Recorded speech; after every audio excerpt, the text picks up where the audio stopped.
Ok, bonjour tout le monde. Aujourd'hui, nous allons regarder comment on peut créer une table de valeurs à partir d'une équation linéaire.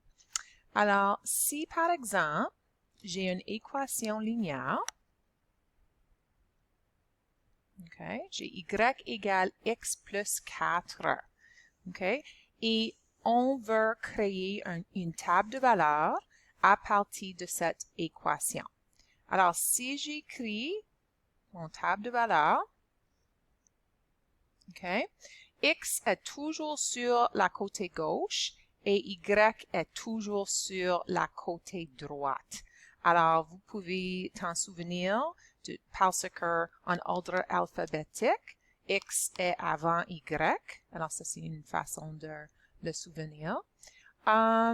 Si il ne te donne pas les valeurs de x, on utilise juste 1 à 5. OK? Et tu dois savoir les valeurs de x. Sinon, vous ne pouvez pas trouver les réponses pour y. Alors, j'ai 1 à 5 ici. Alors, si les nombres ne sont pas donnés, on juste utilise 1 à 5. Et maintenant, pour chaque valeur de y, je dois remplacer x par ce nombre ici. Alors, si je remplace x avec 1, c'est 1 plus 4 qui est 5. OK? Je peux faire la même chose avec 2. Si x est 2, 2 plus 4 est 6. OK? Une autre chose que vous pouvez faire, c'est de regarder pour le coefficient numérique. Dans ce cas ici, le coefficient numérique est le nombre avant la variable. Il n'y a pas un nombre là, mais on sait qu'il y a un 1 qui est invisible parce qu'il y a un x qui est là.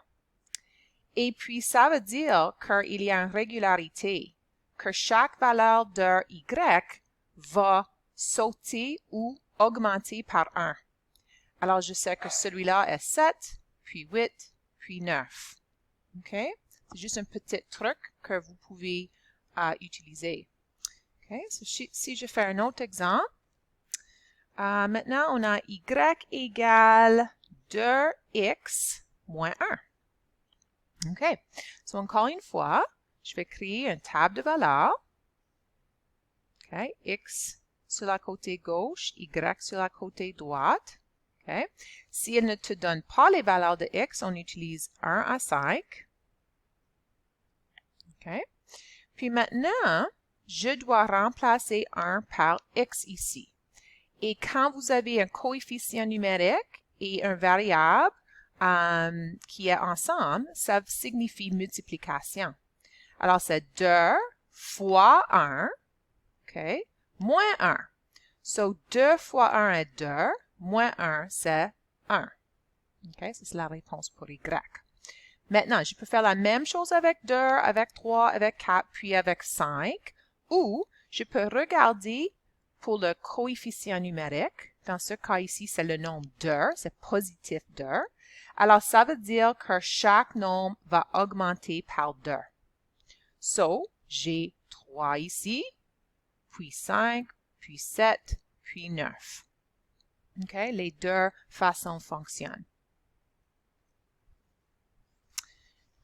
Dernier exemple. Si j'ai y égale négatif 2x plus 3. Okay. Maintenant, je vais faire quelque chose un peu différent. Je vais utiliser une table de valeurs qui commence maintenant à négatif 3 et augmente par 1 chaque fois. Okay. Je vais faire négatif 3 jusqu'à positif 2 pour les valeurs de x. Okay? C'est encore, ça augmente par 1, mais au lieu de commencer à 1, on commence à négatif 3. Et faites attention, dans les questions à pratiquer, il y a 2 exemples où la table de valeurs commence à négatif 3. Alors, si je remplace x avec négatif 3 ici, j'ai négatif 2 fois négatif 3. Négatif 2 fois négatif 3 est positif 6. Puis, positif 6 plus 3 me donne 9. OK? Je peux continuer avec les autres nombres. Je peux remplacer chaque nombre par x ou je peux regarder pour le coefficient numérique. Dans ce cas ici, c'est un négatif 2. Alors, les valeurs vont diminuer par 2 chaque fois. Alors, j'ai 7, puis 5, puis 3, puis 1, puis négatif 1. OK? Alors, j'ai placé des questions à pratiquer comme ça et les réponses que vous pouvez corriger.